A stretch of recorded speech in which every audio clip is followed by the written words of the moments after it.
السلام علیکم ورحمۃ اللہ وبرکاتہ۔ سورہ فاتحہ کی فضیلت۔ 41 بار سورہ فاتحہ پڑھنے سے کیا ہوتا ہے، ان کے بارے میں آج ہم جانیں گے۔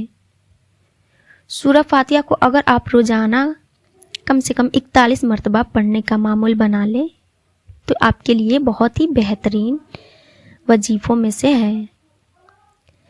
اس سورت کا نام سورۃ الشفا بھی کہا جاتا ہے، سورۃ الرقیہ یعنی دم کرنے والی بھی سورت کہا جاتا ہے، اور بار بار پڑھی جانے والی بھی آیت کہا جاتا ہے۔ تو یہ وہ آیت ہے جس کو آسمان سے فرشتے اور لے کر نازل ہوئے، جو زمین پر پہلے کبھی نہیں اترے تھے۔ یہ ایسی سورت ہے جو بندے اور اللہ رب العزت کے درمیان تقسیم ہے۔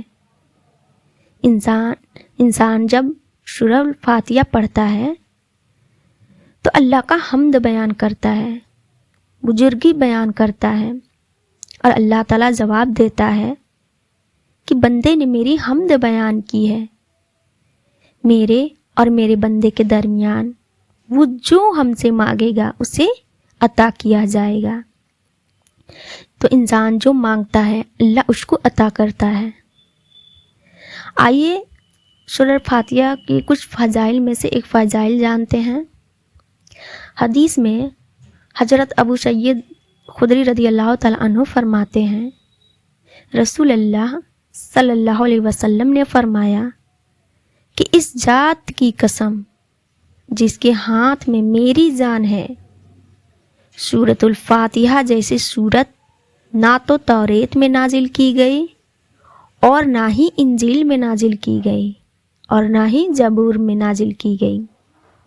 یہ 7 آیتیں ہیں، اس میں 7 آیتیں ہیں جو بار بار پڑھی جاتی ہیں۔ یہی قرآن کی عظیم ہے جو مجھے دیا گیا ہے۔ اگر انسان کو کوئی تکلیف ہو تو سورۃ الفاتحہ کو پڑھ کر دم کیا جائے تو اس کو اس پریشانی سے شفا ملے گی۔ سورہ فاتحہ میں ہر مرض کا علاج ہے، ہر مرض کا شفا ہے۔ سورہ فاتحہ کو نماز میں ہر بار نماز میں پڑھا جاتا ہے، تو اس کو نماز بھی کہا جاتا ہے، اس کا نام ایک نماز بھی ہے۔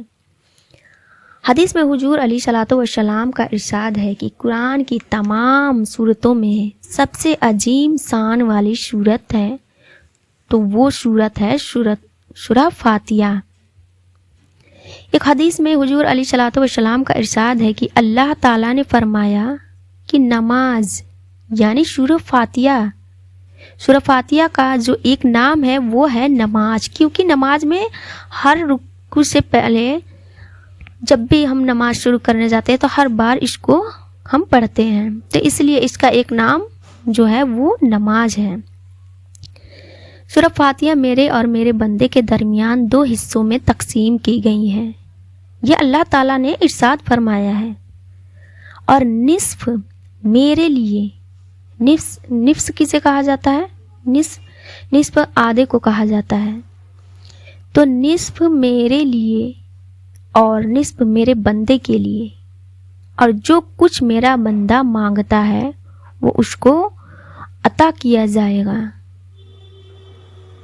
حدیث میں حضور علیہ الصلوۃ والسلام فرماتے ہیں کہ جب بندہ الحمدللہ رب العالمین کہتا ہے تو اللہ تعالیٰ فرماتا ہے میرے بندے میری حمد بیان کی، اور جب کہتا ہے الرحمن الرحیم تو اللہ تعالیٰ کہتا ہے میرے بندے نے میری تعریف اور ثنا بیان کی۔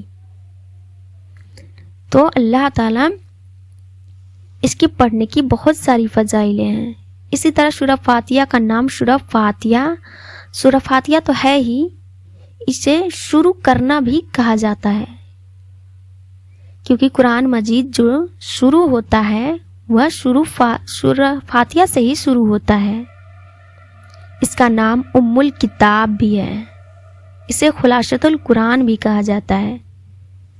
جو قرآن مجید میں جتنی بھی چیزیں بیان کی گئی ہیں وہ ساری کی ساری چیزیں جو ہیں بنیادی طور پر وہ سورہ فاتحہ میں بیان کی گئی ہیں۔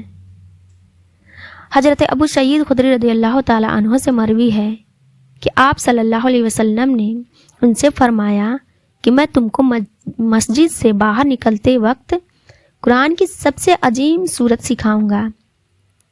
اور جب نماز پڑھ کر وہ باہر نکلنے لگے پھر آپ نے میرا ہاتھ تھام لیا، اور جب آپ مسجد سے باہر آنے لگے تو میں نے یاد دلایا تو آپ نے ارشاد فرمایا کہ وہ سورت یہ ہے الحمدللہ رب العالمین، یعنی سورہ فاتحہ۔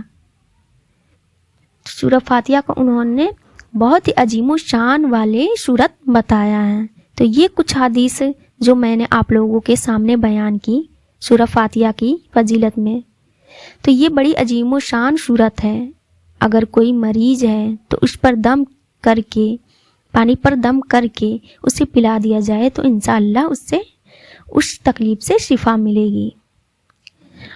بزرگوں نے بہت ہی زبردست وظیفہ بتایا ہے کہ فجر کی سنتوں کے بعد اگر 41 مرتبہ سورہ فاتحہ پڑھ کر پانی پر دم کر کے مریض کو پلایا جائے تو انشاءاللہ یہ بہت زبردست شفا حاصل ہوتی ہے اس سے۔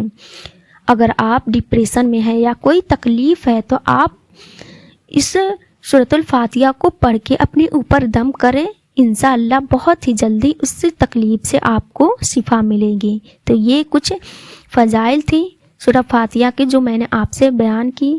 آپ سے گزارش ہے پلیز ویڈیو کو لائک کریں، سبسکرائب کریں، دوسروں تک شیئر کرنا نہ بھولیں۔ السلام علیکم ورحمۃ اللہ۔